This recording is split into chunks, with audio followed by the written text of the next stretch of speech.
Okay, this is the Casio B5000G-1JF watch.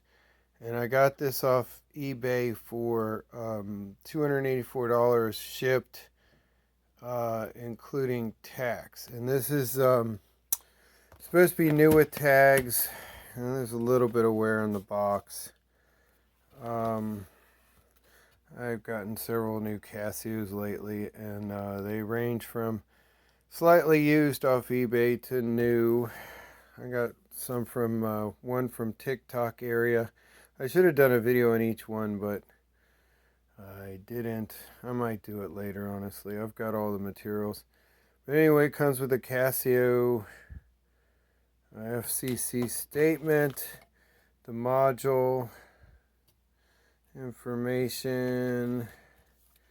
Here's some information about the watch. The international warranty card. Okay, and then we take the tin out. It's a pretty nice tin.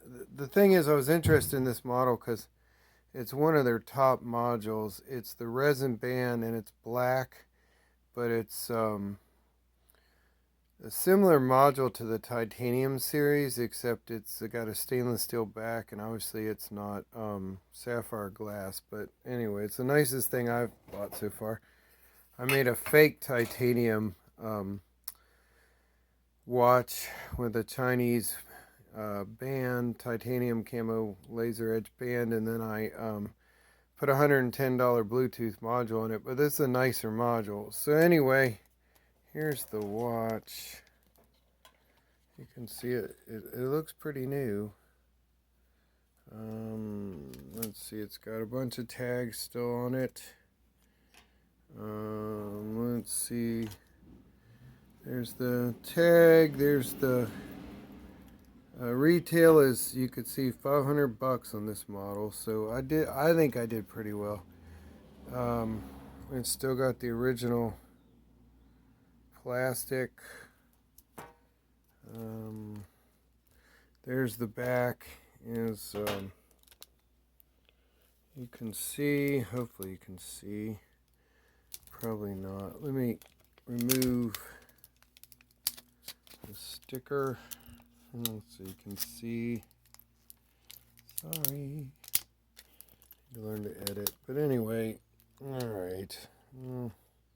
There you go. Shock resistant stainless steel back, made in Japan. Like I said, this one's got the big buttons. It's black, but it's got a resin band. It also has the steel buckle that you slip the band into. It's the one just below the all metal, but I didn't really want the all metal anyway because it's too heavy. I wanted the titanium, but I had to make a fake one because I'm not spending $1,700 on a watch. And even used, they're like $1,200. So just not. I've seen them as low as $900. I'm still not spending $900 on a watch. A fake one, the band's about $150, and then the module's about $110. So I mean, you could even put this module in the Chinese titanium band, and it's very close to the one that comes in the Chinese and the legitimate Casio band. It wouldn't say titanium, and it wouldn't have a titanium back, but otherwise, and sapphire glass, but otherwise it'd be very close. And but I don't like the all metal bands. I don't like them being 155 grains. It's just too heavy. This band's going to be very comfortable. The $110 Bluetooth module I got, it came with a horrible band. But the titanium band is a nice home for it. Anyway, I like that this is positive display. I'd rather have the positive display. Okay, well, anyway, that's the unboxing, and really, I need to stop buying these things, but it is a little bit addictive. All right,